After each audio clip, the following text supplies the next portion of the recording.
es Tele, un podcast sobre televisión. Con todos ustedes, José Moreno. Y en mis viajes por todo lo largo y ancho de este mundo... Hasta ahí, puedo leer. ¿Solo? No puedes. ¿Con amigos? Sí. ¡A jugar! Hola, Rafaela. ¡Cruza la pasarela! Hola, ¿qué tal? Bienvenidas, bienvenidos a un nuevo episodio de Todo es Tele, el 18, mayoría de edad, podríamos decir. Hoy quiero sumergirme en algunas historias personales de presentadores y presentadoras de televisión que no tuvieron, podemos decir, un final feliz ante la cámara. Porque ya sabéis que este medio que tanto me gusta también tiene su lado salvaje. Muy salvaje. Ya lo tenía antes, pero especialmente desde que llegaron las televisiones privadas con la gran competitividad entre los diferentes grupos audiovisuales y esa lucha descarnada por las audiencias, la tele no tiene misericordia con lo que no funciona, ni con los formatos, ni con las personas que hay detrás y delante de las cámaras. Y hoy vamos a ver esos focos que se apagaron y que nunca más se encendieron. Voy a bucear en las historias de algunos presentadores, de algunas presentadoras que se quedaron por el camino, que tuvieron su momento de gloria, en algunos casos muy brillante, que fueron habituales al otro lado de la pantalla y que paulatinamente o de golpe desaparecieron de nuestras vidas y siguieron con las suyas sin el brillo de los focos y el maquillaje. En muchos casos, también hay que decirlo, mucho mejor para ellos. Hoy en Todo es Tele, presentadores y presentadoras que desaparecieron.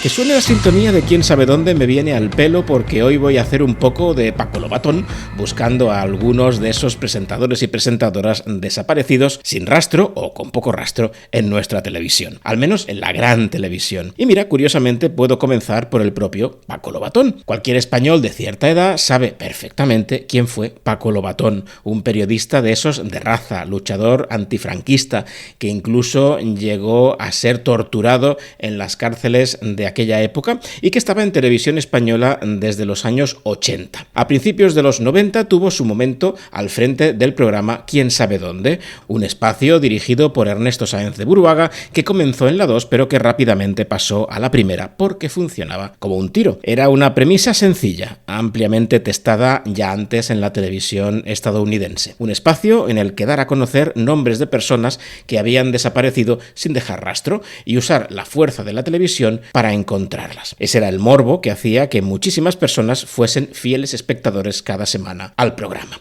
La cosa era encontrar a los desaparecidos en una época en la que no había más red social que la propia televisión. Hay que decir que además de la colaboración ciudadana, el propio programa contaba con unos recursos y un equipo de investigadores que lograban resultados sorprendentes y que encontraron a muchas personas que en algunos casos no querían ser encontradas, por cierto. Como dato, el 70% de los casos que pasaron por el programa se resolvieron de una manera o de otra. Y en el camino catapultó a la fama a su presentador, que se convirtió en alguien muy querido y respetado. De hecho, en una encuesta de la época se le consideró el presentador de televisión que era más adecuado para presidir el gobierno de España.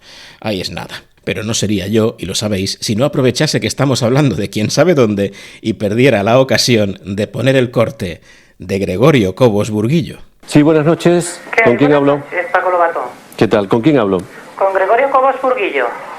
¿Usted me quiere hablar de Gregorio Cobos? No, yo soy Gregorio Cobos Burguillo. Usted es Gregorio Cobos. Joder. Dígame. Ahí estaba un facho. ¿Usted es Gregorio Cobos? Sí, yo soy. Perdóneme porque su voz no me parece que corresponda con la de una persona llamada Gregorio Cobos. Sí, sí es. No, usted dice que esa persona que aparece es Gregorio Cobos. Sí, sí, y yo soy Gregorio Cobos que está al teléfono. ¿Es usted Gregorio Cobos? Sí. Gregorio, perdóneme porque usted es Gregorio Cobos. Sí, yo soy. ¿Es usted Gregorio? Las risas que se oyen son de la recuperación de ese corte por parte de Sé lo que hicisteis, del que justamente os hablaba la semana pasada. Bueno, Gregorio Cobos Burguillo, aparte, Lobatón se convirtió en una superestrella televisiva que desapareció. Quién sabe dónde acabó en 1998 y desde entonces las apariciones televisivas de su presentador no son acordes a la gran fama y prestigio que fue amasando. Pasó temporadas en Canal Sur, hizo alguna cosa esporádica en Televisión Española, trabajó tras las cámaras, publicó libros y actualmente está en la Academia de la Televisión, pero ha dejado de ser un rostro habitual. Seguramente por lo relacionada que quedó su imagen con la de la búsqueda de desaparecidos, algo que ha consagrado su vida a través de una fundación que preside. La de Lobatón es una desaparición que podemos considerar light, porque seguimos viéndolo de vez en cuando y conservamos su recuerdo y obra, pero hay casos radicales. Quizás uno de los más drásticos es el de Jaime Bores. ¿Le recordáis? Jaime Bores era un chico rubio, con los ojos claros, que tuvo una intensa presencia en la televisión de los 90. Fue modelo de cierto éxito, la cámara le quería y empezó como conductor en los 40 en Canal Plus. Incluso fue azafato, junto a Isabel Gemio, en Lo que necesitas es amor. Pero en 1997 se le confió la conducción del talk show Digan lo que digan en Televisión Española, un clásico programa de tardes con invitados variopintos, rozando a veces contenidos inadecuados, pero que tuvo un gran éxito. Una vez más, como con Gregorio Cobos Burguillo, no podemos dejar de escuchar el corte de uno de los invitados que más desquiciaron a Jaime Bores. No sé si os acordáis de Pelegrí, Pelegrí, Pelegrí. Lo de Pelegrí, Pelegrí, Pelegrí. ¿De dónde viene este nombre? ¿De dónde es usted? ¿Por parte del padre o por parte de la madre? ¿O de dónde nací o qué? ¿De dónde es usted? Ah, no de dónde vengo. A ver. Me está vacilando hasta salir. Yo vengo de Lleida, Lérida, Lleida. Vengo de allá. Ahora, ¿de dónde soy? ¿Dónde nací? Querrá usted decir. Vamos a ver, cuando uno pregunta de dónde es, está clarísimo. Señor Pelegrí, ¿de dónde es? ¿De dónde soy? ¿De dónde es usted? ¿De dónde nació? ¿De dónde nací? Claro. Ahí está, es que es grande esto. Fíjese, yo le voy a contestar de dónde soy, Sí. Del pueblo de la madre de Carmen Rigal, que ustedes conocen, amiga de Ángeles, que está aquí. ¿Qué quiere más? ¿Qué más quiere saber? Pues mire, la verdad es que creo que voy a dar por zanjada la entrevista, porque es que ha consumido su tiempo entre de dónde vienes, de dónde voy, a dónde vas, manzanas traigo. Pero todavía no sabe lo que o la pregunta esta no se la he contestado todavía. Con momentos así de mucho tropelaje, Jaime Bores se hizo tan popular que incluso ganó el Tepe de Oro al mejor presentador. Su carrera iba viento en popa, hasta que en 2000 tuvo un tropiezo tremendo. Presentaba Miss España y se equivocó al leer la lista de ganadoras. Lo hizo al revés, causando un gran revuelo. Le pasó un poco como a Marisa Naranjo con las campanadas de fin de año, ¿os acordáis? Pues eso los hizo caer un poco en el ostracismo. Ambos quedaron apartados de los focos. Jaime Bores volvió, años después, a Antena 3, y volvió a dejarlo, esta vez por el estrés que le provocaba la televisión, y no reapareció hasta 2011 en una entrevista en el programa La Noria. En ella se mostró muy arrepentido por comportamientos que había tenido y Paolo Basile quiso tener un gesto con él y le ofreció diversos proyectos en la cadena, pero la cosa no cuajó y se volvió a retirar y no hemos sabido apenas nada más de él. Pero los motivos para desaparecer de los focos son muchos y no siempre tienen que ver con las bajas audiencias o el fracaso. En ocasiones están relacionados, y tristemente, con la enfermedad. Son los casos más dramáticos. Es bien conocido el caso de Sonia Martínez, del que se hizo un fantástico documental que se puede ver en RTV Play. Martínez lo tenía todo encaminadísimo para ser una gran estrella de la televisión. Era un animal televisivo, guapa, natural, carismática, muy buena comunicadora y había logrado meterse en la televisión española de los primeros 80. Fue la presentadora de programas infantiles como Daba Daba Da o uno que me encantaba y que no sé si recordáis, que se llamaba 321 Contacto y que era un espacio que nos hablaba de ciencia. 321 Contacto.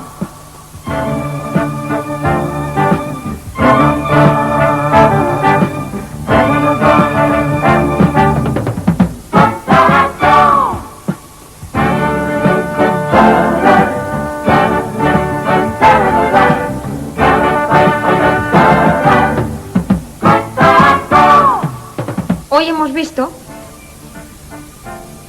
que si aumenta la población, cada vez necesitaremos más espacio y más alimentos. Que los hombres podemos y debemos proteger las especies en peligro de extinción y que sin árboles, animales y plantas, la vida se terminará. Y nosotros sin ellos no podemos vivir.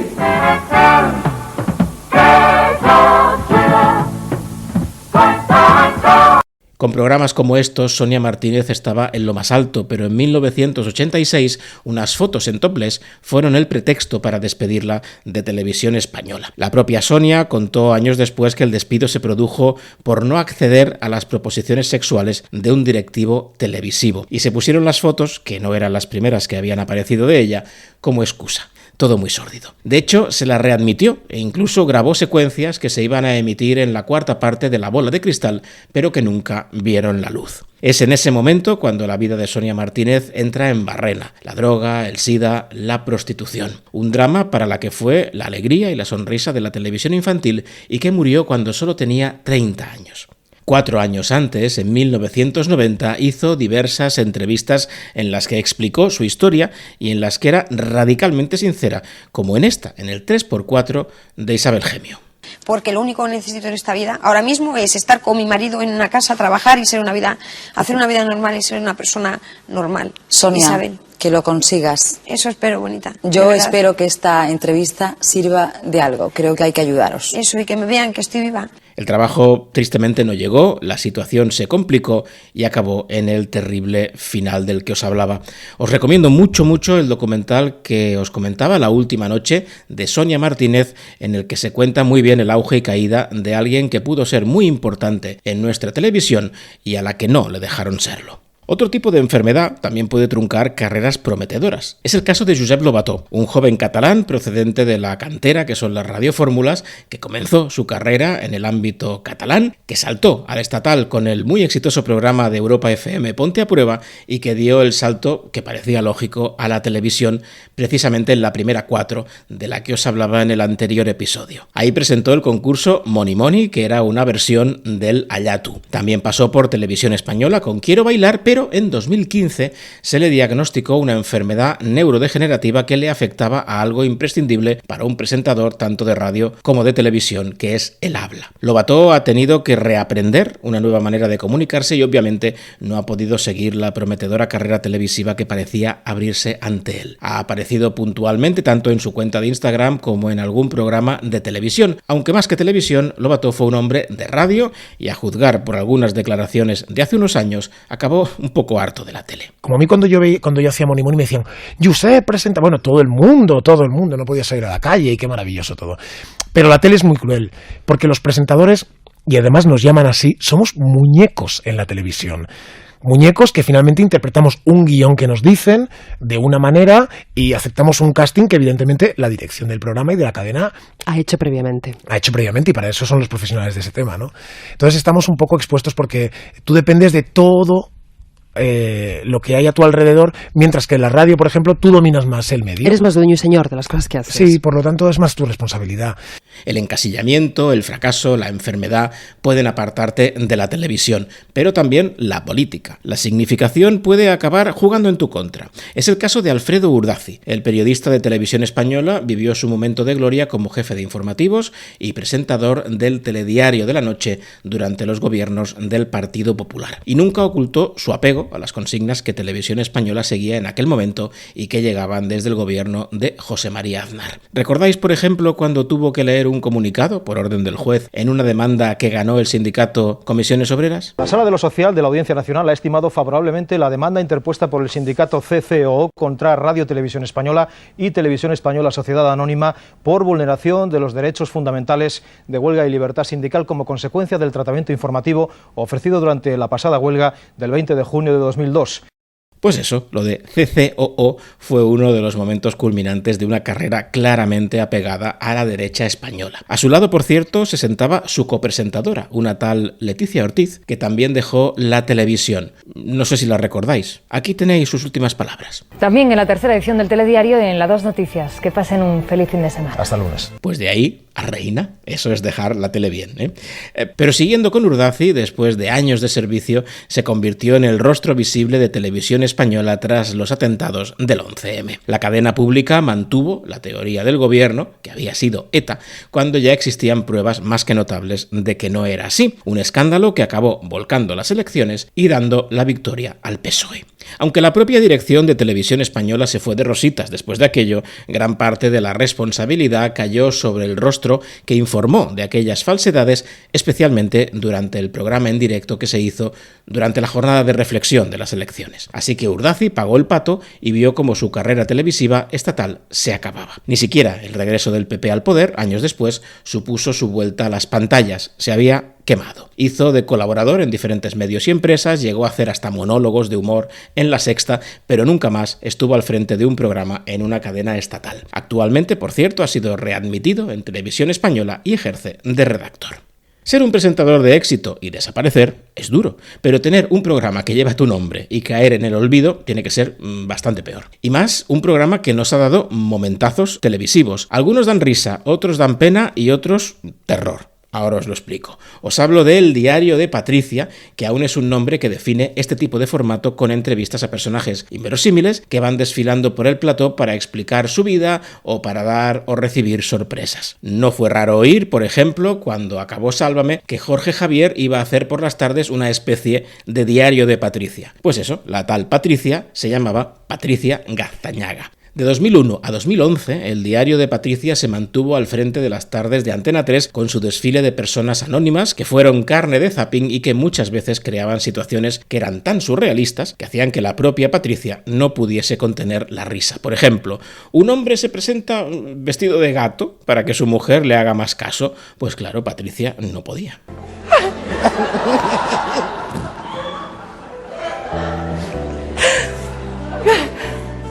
¿Estás harto de la gata? ¿De los pájaros? Sí, de todo. ¿Tú quieres que tu mujer te dé cariño a ti? que me den un poco de cariño. Y un cariño. beso cuando te vas a trabajar y deje de besar a los bichos. Claro. Claro. Ahora me tiene más tiempo en casa porque ya no trabajo. A ver. No puedo más, Domingo. Tu mujer no sabe que estás vestido de gato. O sea que tienes que dejarnos y yo recibo a tu mujer, ¿vale? Vale. Venga, Domingo.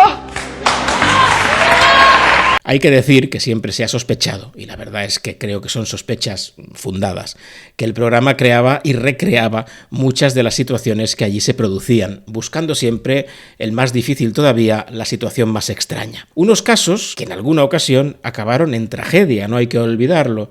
Porque todos recordamos el caso de Ana Orantes, que denunció, en un espacio similar en Canal Sur, los maltratos a los que la había sometido su marido. Un testimonio que trajo a la pequeña pantalla algo que a finales de siglo aún apenas se verbalizaba, pero que acabó con el asesinato de Ana Orantes a manos de su maltratador. Pues bien, en el Diario de Patricia hubo un caso muy parecido, el de Svetlana Orlova, a la que su expareja asesinó tras haber intentado que volviese con él en el programa que presentaba Patricia Gaztañaga. Ella, Orlova, acudió engañada, esperando otro tipo de sorpresa, y se encontró con un hombre que tenía una orden de alejamiento que el programa no tuvo en cuenta. Aquello llegó a los tribunales y se puso al programa en el punto de mira por haber juntado a víctima y agresor en un plató de televisión. Pese a todo, sorprendentemente, aquello no acabó con el Diario de Patricia, al contrario. Tampoco la sensación de que muchas escenas estuvieran preparadas. El público fue fiel a un formato que cosechó más de un 20% de cuota de pantalla. Pero en 2008 el temor a encasillarse hizo que Gaztañaga se fuese por voluntad propia de su programa y de su cadena. Estuvo al frente de Bodas Cruzadas, en la 4 de Prisa, de la que os hablé en el anterior episodio, y aquello salió mal. El fracaso la hizo regresar a A3 Media, donde intentó un par de formatos que no cuajaron. Tampoco lo logró en Euskal Telebista ni en la primera cadena de televisión española, y en 2015, la que fue una habitual de las tardes durante casi una década, desapareció. Tantos batacazos seguidos la convencieron de que la tele no era para ella y ahora vive apartada de la pequeña pantalla regentando una agencia de publicidad. Ahora sí, le pueden decir aquello que sonó en su día en su programa. ¿Pero usted quién es? De todo. Bueno, no fue exactamente en su programa, fue en el diario, ya no de Patricia, que pasó a conducir la periodista Sandra Daviú, compañera, por cierto, mía de facultad para más señas, y que también siguió años más tarde el camino de Gaztañaga, el camino hacia dejar la presentación de grandes programas de televisión. No parece que el diario trajese mucha suerte a sus presentadoras. Actualmente Sandra Daviú sigue dando las loterías algunas noches en esos intermedios de la revuelta, pero no ha vuelto a ponerse al frente de un programa de televisión. Curiosamente, saltó a los titulares cuando ganó la plaza de profesora en la Universidad Complutense, a la que optaba Pablo Iglesias tras dejar la política activa. Y además del diario, ¿sabéis otro programa que no trajo demasiada suerte a sus presentadores masculinos? En este caso, el Telecupón de Telecinco, porque todos recordamos a Carmen Sevilla, pero el programa tuvo también a dos presentadores masculinos principales. Primero Antoni Ferreño y después Agustín Bravo. Ambos tuvieron sus momentos de gloria en otros programas de la primera Telecinco, más allá de hacer de pareja de Silvia Marsó en el primer Telecupón y de Carmen Sevilla en el segundo. Dos galanes viejo estilo, altos, repeinados, que hacían programas similares y que cayeron en el ostracismo. Agustín Bravo no ha levantado cabeza a nivel nacional y se ha ganado la vida en las autonómicas e incluso le hemos visto de concursante en Supervivientes, pero es Antoni Ferreño el que ha dejado las tareas de presentación de forma más radical. Formado como periodista y también en interpretación, brilló con fuerza en la Telecinco de Valerio Lázarov. Además del Telecupón, estuvo en programas como Desde Palma con Amor, Vivan los novios, Bellezas al agua o La ruleta de la fortuna. Después hizo cosas en Televisión Española, en Antena 3 o en Telemadrid, pero en 2009 desapareció definitivamente como presentador y se volcó en la interpretación. Desde entonces ha estado en series como Amar es para siempre, en películas como La piel que habito y en multitud de obras teatrales. Y parece contento por ello y muy aliviado por haber dejado un mundo en el que se sentía hombre florero. De hecho, es uno de los pocos hombres que habla en Yo fui mujer florero, un documental que se puede ver en Max y que muestra la realidad de las mujeres en aquella televisión de los años 90 en la que no había límites de ningún tipo. Ferreño habla ahí de cómo se llegó a obsesionar con el peso. La dictadura del peso, de que estar cortado en la cara para que la luz entre bien y tal, no sé qué. Sí, claro. Y la dieta. Tienes una gala en una semana, había que bajar 4 kilos en una semana. De este lujoso y precioso detalle, que antes no me lo he comido por prejuicios, por cosas de que televisión está mal comer. No te cambiaban los trajes, tu talla estaba ya hecha. La 42,52, 41 y de aquí tal. Y, tío, si de repente decía la estilista, oye, que el niño ha venido, que necesita una 44 o una 46, llamadita de arriba y usted no trabaja. Con este ambiente normal que quisiese dejarlo y creo que bien que hizo. Y vamos acabando con otras dos desapariciones por decisión propia y que, como Antoni Ferreño, parecen encantadas con su nueva vida. ¿Recordáis, por ejemplo, a Ana García Lozano? La presentadora, sobrina de Manolo Escobar, tuvo un momento de gran popularidad en el cambio de siglo. De hecho, fue una de las pioneras del talk show al estilo Diario de Patricia, con un formato que se llamaba El programa de Ana en Telemadrid. De ahí pasó a Telecinco con un formato muy similar y a Televisión Española con varios reality como Préstame tu vida, una especie de intercambio de identidades con poco presupuesto y mucho friquismo. Quizás porque los formatos no estaban yendo con ella, en 2014 dijo basta de tele, lo dejó todo, también la radio, y se dedicó a ser coach de comunicación. Y las razones que da nos dicen que tomó la mejor decisión. La tele me ha dejado a mí. Yo he tenido ofertas para hacer cosas fuera de Madrid. Y me ha pillado a lo mejor con los niños en época adolescente y tal. Y yo, la verdad, irme toda la semana y ser una madre de fin de semana solamente, no me apetecía. Me parecía que no era el momento. Creo que nunca hubiera sido el momento. A lo mejor ahora que ya son 20 añeros, vale. Pero en aquel momento no. Y no me arrepiento.